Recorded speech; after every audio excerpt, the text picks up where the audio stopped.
Hi, what's up mga idol? Ayan, muli naman po tayo nagbabalik para magbahagi ng isang tutorial mga idol. Ang tutorial na to ay kung paano nating ayusin ang ating cellphone na naglalag ay mga idol. Karamihan kasi mga idol, yung mga ibang cellphone naglalag kapag ino-open po natin ang mga data or yung mga wifi connection natin. Ayan, ganun mga idol. Ang tutorial natin ngayon ay tuturo po natin kung paano natin ayusin. Ayan mga idol. At kung bago ka lang po sa aking YouTube channel, don't forget to like and subscribe. At kapag nagustuhan mo po ang aking video, ayan, paki-like and paki-share na din po mga idol. Ayan, maraming salamat. Ayan, ano pang hinihintay po natin. Ayan, simulan na po natin ang tutorial. Ayan.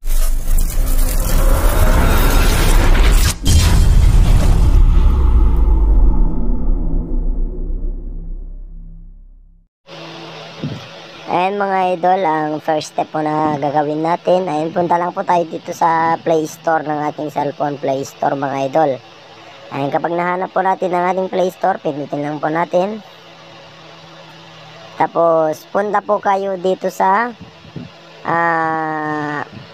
profile pic ninyo mga idol. Dito sa profile pic ninyo kayo pumunta.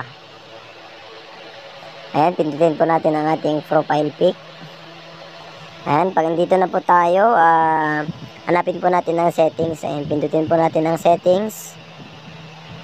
Tapos, hanapin po natin ang network preference. Ayan, dito po siya mga idol, yung general, network preference, purchase, verification. Ayan, dito po yung network preference. Yung mga ibang cellphone mga idol, ang nakalagay ay auto updates apps mga idol. Ayan, pindutin po natin.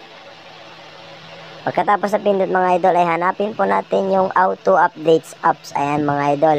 Ayan, makikita nyo dito sa ibaba mga idol. Dito po yung auto updates apps. Ayan, pindutin po natin yan. Ayan mga idol, ang nakalagay po dyan ay yung over any networks. Ayan mga idol. Ang gagawin po natin dyan ay ilagay po natin dito sa don't auto updates apps. Ayan, dito po natin ilagay. Then, okay. Ayan, ganun lang po mga idol ang ating gagawin mga idol.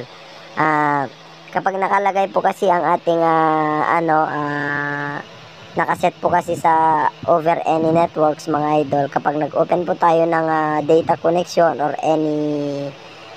wifi, ganun mga idol, or any data connection natin, ay ito ay maglalag po mga idol. Kasi, lahat po kasi ng apps na naka-download po sa atin, ay nag-auto update po niyan mga idol, kaya naglalag po ang ating cellphone mga idol. Kaya kailangan po natin ilagay dito sa don't auto updates apps para kahit mag-open po tayo ng data or wifi ay hindi po mag-update ang ating mga apps na nakalagay dito sa ating cellphone. Ayan, ganun lang po ang gagawin natin mga idol. Ayan, i-okay na po natin at sana nagustuhan niyo po ang ating video tutorial. Ay maraming salamat mga idol. Kita-kits po tayo sa susunod kong tutorial. Let's go. Bye-bye.